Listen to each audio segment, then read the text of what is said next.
Libro segundo de los Macabeos, capítulo 4.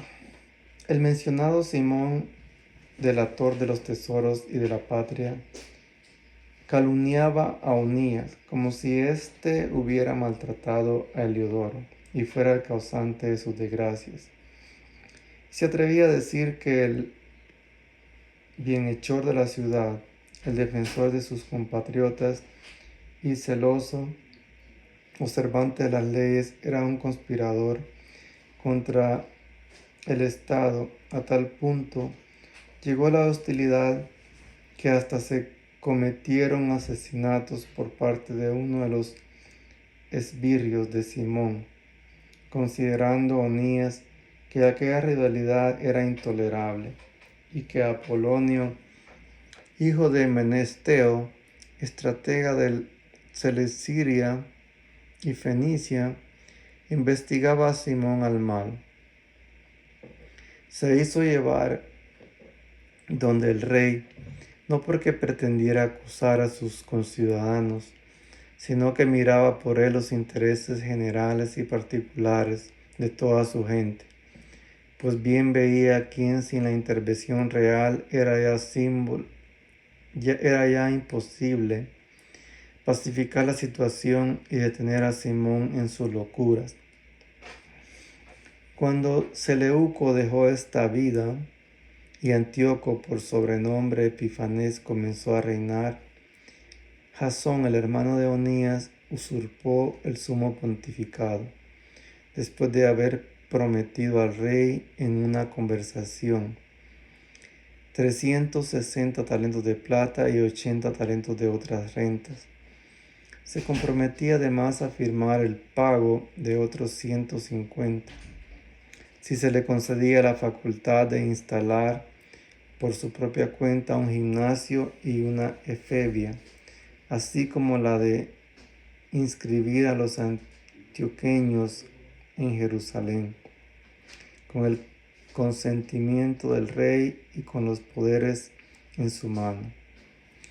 Pronto cambió las costumbres de sus compatriotas conforme al estilo griego, suprimiendo los privilegios que los reyes habían concedido a los judíos por medio de Juan, padre de Eupolemo, el que fue enviado en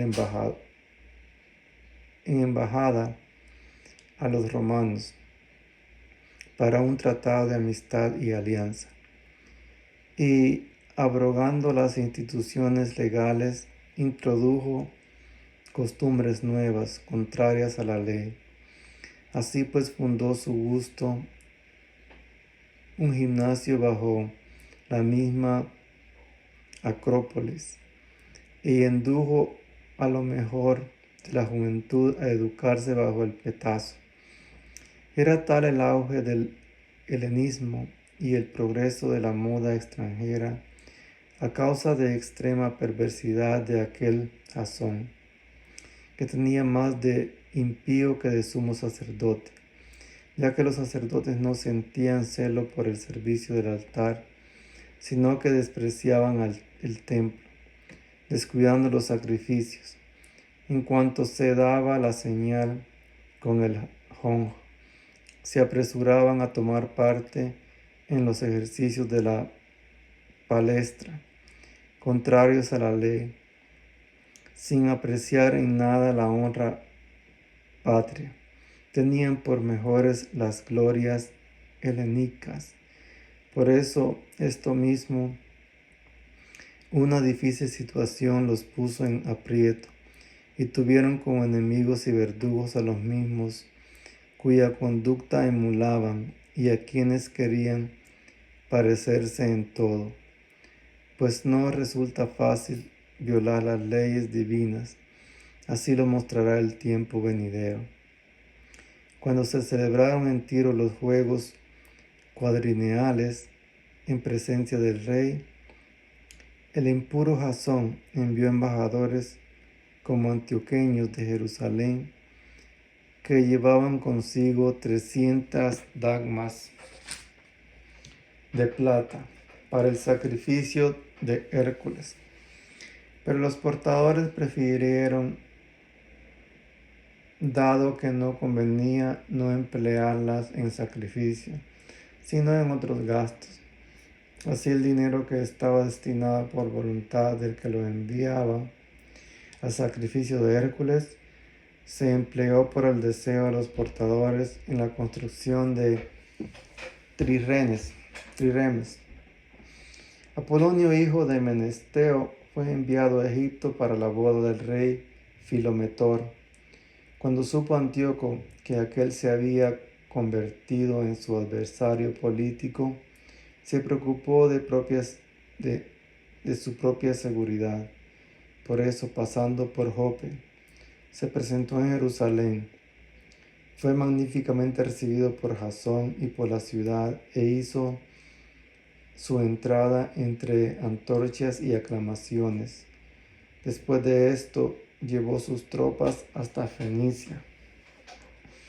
3 años después, Jasón envió a Melao, hermano del ya mencionado Simón, para llevar el dinero al rey y gestionar la negociación de asuntos urgentes.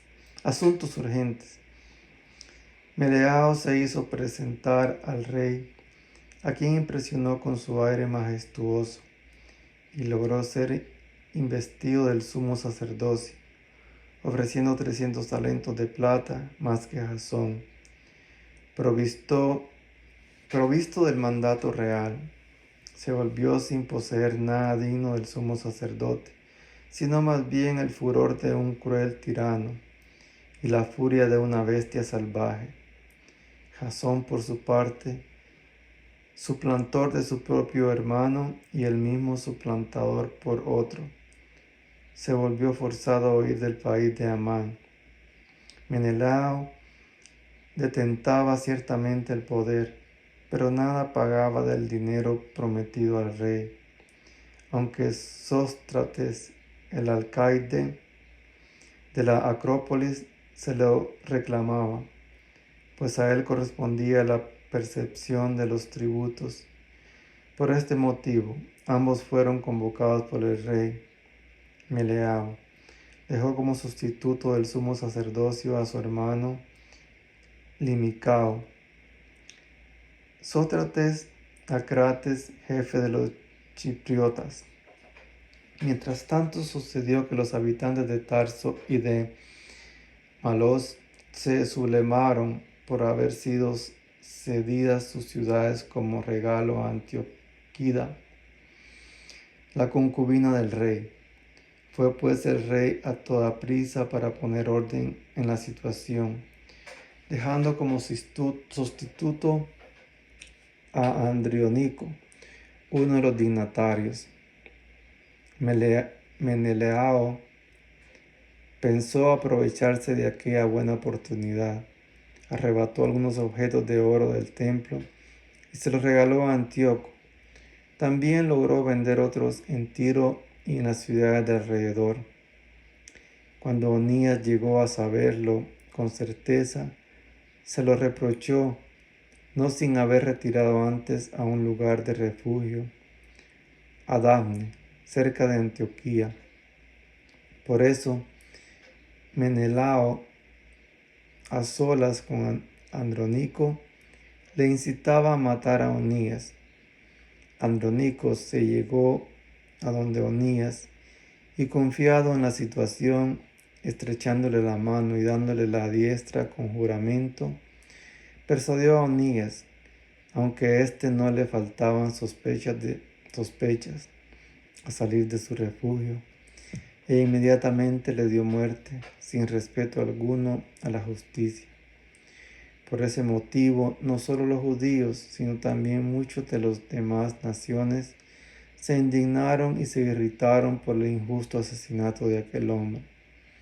Cuando el rey volvió de las regiones de Cilicia, los judíos de la ciudad, junto con los griegos que también odiaban el mal, fueron a su encuentro, a quejarse de la injustificada muerte de Onías. Antíoco, hondamente entristecido y movido a compasión, lloró recordando la prudencia y la gran moderación del difunto. Incendió en ira, despojó inmediatamente a Andrónico de la púrpura y desgarró sus vestidos. Lo hizo conducir por toda la ciudad hasta el mismo lugar donde tan impiadosamente había tratado a Onías. Ahí hizo desaparecer de este mundo al criminal, a quien el Señor daba el mérito castigo. Lisímaco había cometido muchos robos, sacrilegios en la ciudad, con el consentimiento de Menelao, y la noticia se había divulgado fuera. Por eso la multitud se amotinó contra Lisímaco. Pero eran ya muchos los objetos de oro que estaban dispersos. Como las turbas estaban excitadas y en el colmo de su cólera, Lisímaco armó a cerca de 3,000 hombres e inició una represión violenta, poniendo por jefe a un tal Aurano, avanzado en edad y no menos en locura. Cuando se dieron cuenta del ataque de Lisímaco, unos se armaron de piedras, otros de estacas y otros tomando a puñadas ceniza que ahí había. Las arrojaron todas contra las tropas de Lisímaco. De este modo hirieron a muchos de ellos y mataron a algunos. A todos los demás los pusieron en fuga, y al mismo ladrón sacrilegio lo mataron junto al tesoro. Sobre todos estos hechos se instruyó proceso contra Menelao. Cuando el rey llegó a Tiro, 3 hombres enviados por el Senado expusieron ante él el alegato. Menelao perdió ya a promedio una importante suma de Ptolomeo, hijo de Dorimeno, para que persuadiera al rey. Entonces Ptolomeo, llevando al rey aparte a una galería como para tomar el aire, le hizo cambiar de parecer, de modo que absolvió de las acusaciones a Menelao, el causante de todos los males, y en cambio condenó a muerte a aquellos infelices que hubieran sido absueltos, aun cuando hubieran declarado ante el tribunal de escitas. Así que sin dilatación sufrieron aquella injusta pena los que habían defendido la causa de la ciudad, del pueblo y de los vasos sagrados. Por este motivo, algunos tirios, indignados contra aquella iniquidad, prepararon con magnificencia su sepultura. Menelao, por su parte, por la avaricia de aquellos gobernantes, permaneció en el poder, creciendo en maldad, construido en el principal adversario de sus conciudadanos.